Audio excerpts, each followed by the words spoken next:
Graça e paz, queridas irmãs e queridos irmãos. É uma alegria estarmos aqui neste primeiro domingo depois do Natal e o último dia do ano para louvarmos ao nosso Deus, para rememorarmos também as lutas que enfrentamos ao longo do ano, para agradecer a Deus porque até aqui nos ajudou o Senhor, também para pedir as bênçãos para o novo ano que começa amanhã. E é uma alegria ter conosco nesse último domingo do ano as nossas irmãs Aparecida, Maria Aparecida e Luísa. Estávamos sentindo falta das irmãs, sabemos que houve alguns percalços aí de saúde na família e louvamos a Deus pela presença das duas aqui conosco nesse último domingo do ano para fecharmos com chave de ouro, com a chave da fé e abrirmos um novo ano também com a chave da comunhão e da esperança.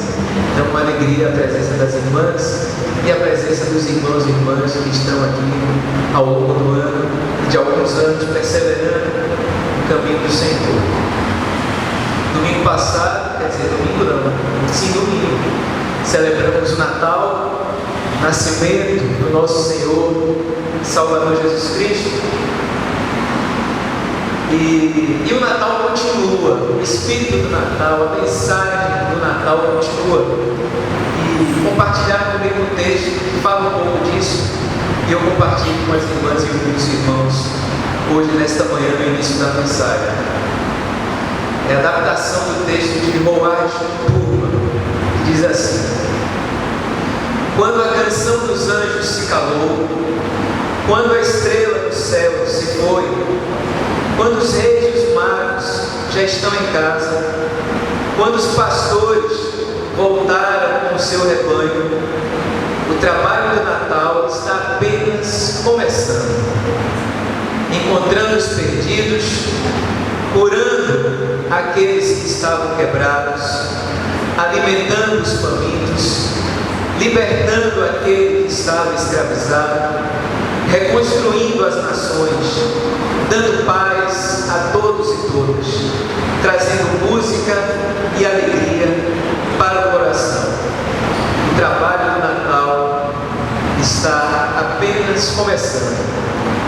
É bonita essa mensagem, porque nos lembra que aquilo que experimentamos no Natal, que rememoramos, que refletimos, está apenas começando também neste novo ano que se inicia.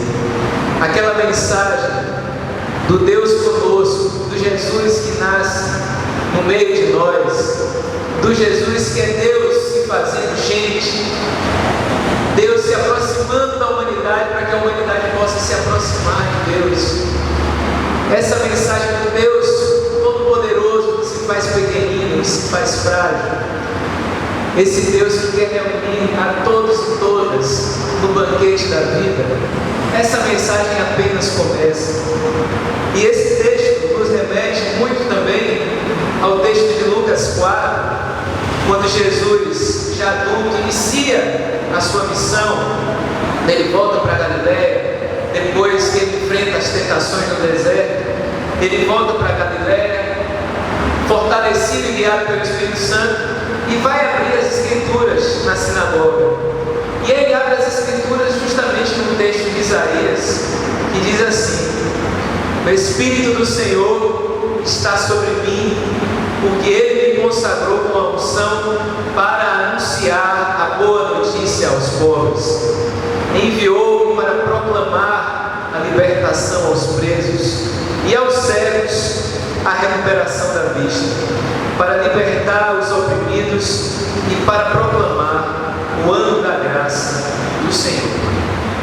Essa é a mensagem do Natal que continua nesse ano que se inicia amanhã. Essa mensagem que o Natal é para ser vivido dia após dia. Esse Natal dessa mensagem em que somos ungidos pelo Espírito Santo para dar continuidade à mensagem de Jesus, de anunciar a boa notícia aos pobres, proclamar libertação aos presos, e aos cegos a recuperação da vista, libertar os oprimidos e proclamar o ano da graça do Senhor. E é importante, irmãos e irmãs, que quando Jesus se refere a Isaías, ele resgata essa passagem do profeta Isaías, esse trecho termina falando de proclamar o ano da graça do Senhor. O ano da graça do Senhor se refere justamente àquela memória que o povo tinha de Levítico 25, no ano do jubileu.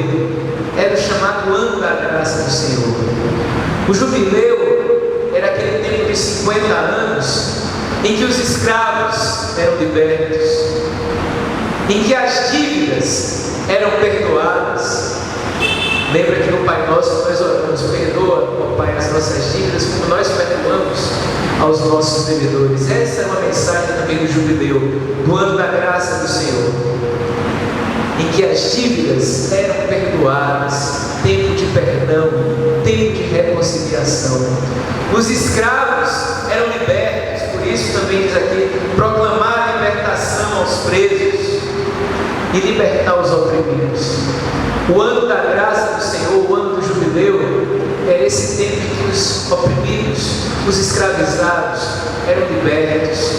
E quantas escravidões temos hoje no nosso tempo, às vezes nas nossas famílias, no nosso contexto de trabalho, na nossa sociedade. E esse é o tempo em que o Natal nos inspira a continuar proclamando libertação. A libertação da escravidão das drogas, da escravidão das discórdias, da escravidão das rivalidades, do espírito de competição tão acentuado no nosso tempo, em que uma pessoa quer puxar o tapete da outra. Anunciar esse tempo novo de libertação dessas escravidões, da escravidão da violência, da exploração. O ano da graça, o jubileu de que fala Isaías, que Jesus resgata, é esse tempo de libertação de todo tipo de corrente que oprime o ser humano, que divide o ser humano, que produz violência, injustiça e morte. É tempo de libertação, tempo do ano da graça do Senhor, tempo de perdão das dívidas, as dívidas financeiras, as dívidas afetivas. É tempo de reconciliação e partilha. E é tempo também de descanso, porque o ano do jubileu, a terra podia descansar. Depois de tanto tempo produzindo, tanto tempo dando frutos, a terra cansava. A terra continua cansada, assim como muitas vezes os nossos corpos sentem cansaço. E o tempo do jubileu era tempo de deixar a terra descansar, para que ela pudesse se refazer, para que o Espírito de Deus pudesse refazer as forças vitais, regenerar a força da vida na terra. E isso também servia para os corpos, para a vida das pessoas.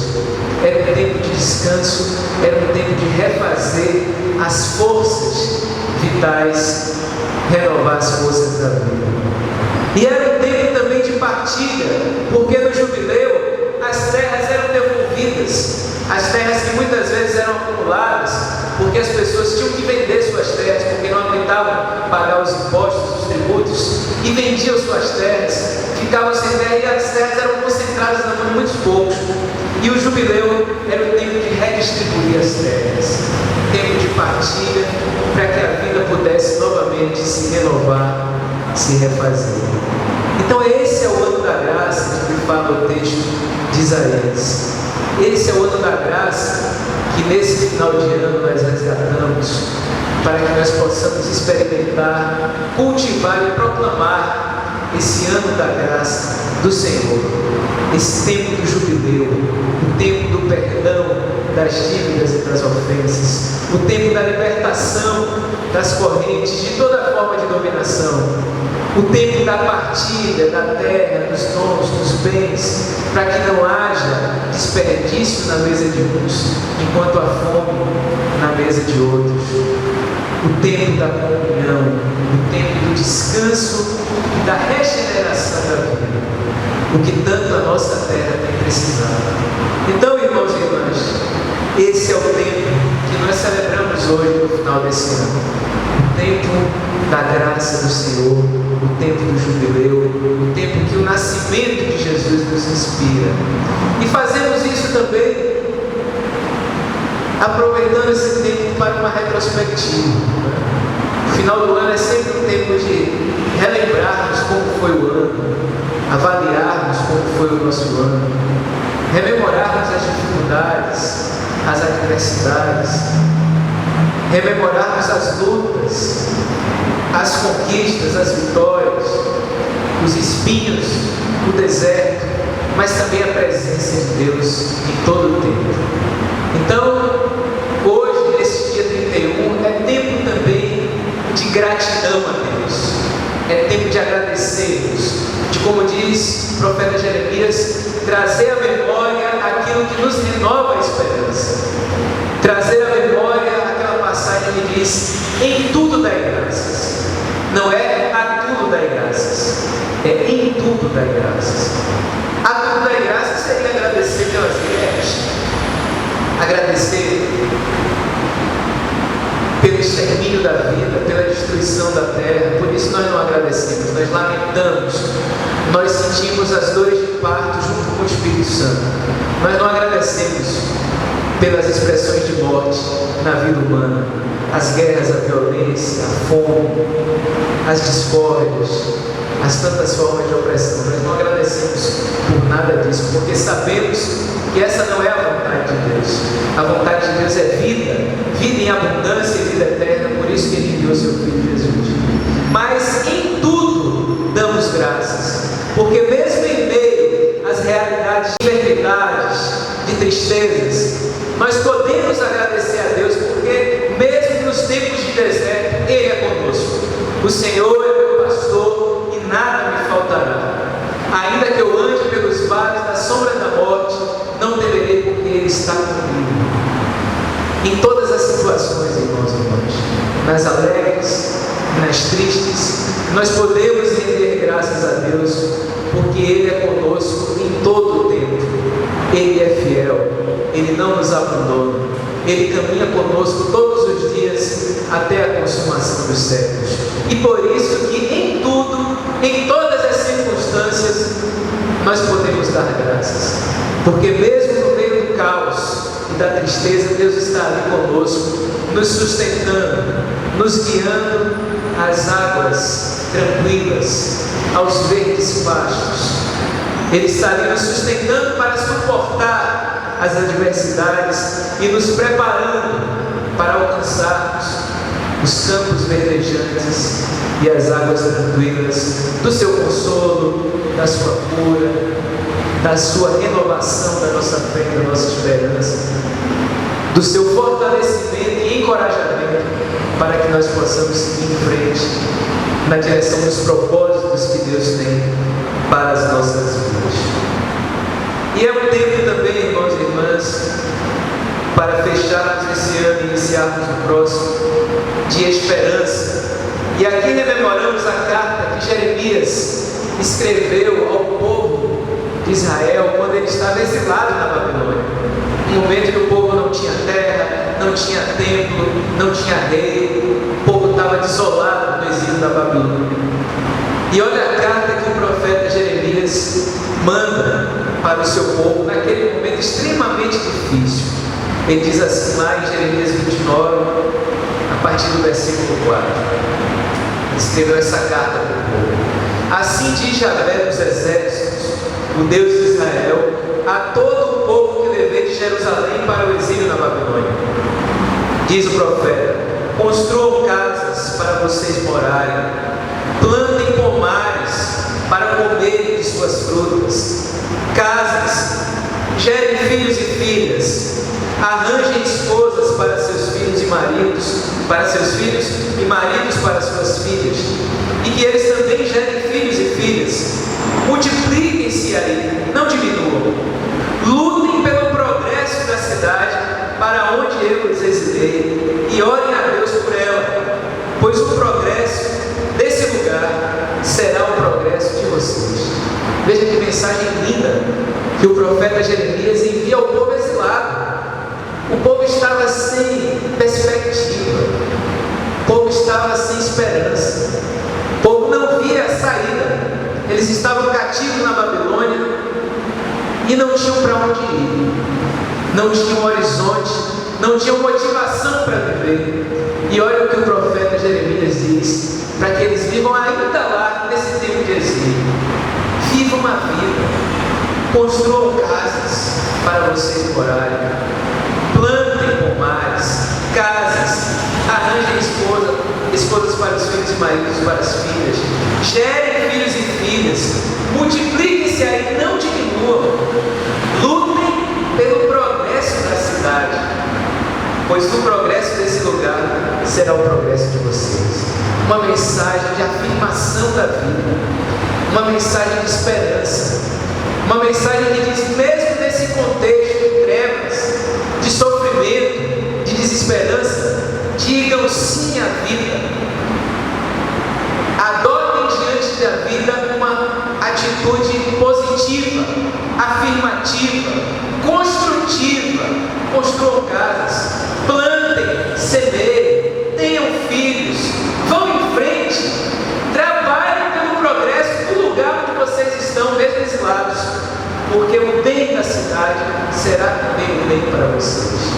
E é essa mensagem do profeta Jeremias que podemos escolher o profeta para nós nesse início de ano que se aproxima. E mais adiante, no versículo 11, Jeremias diz assim,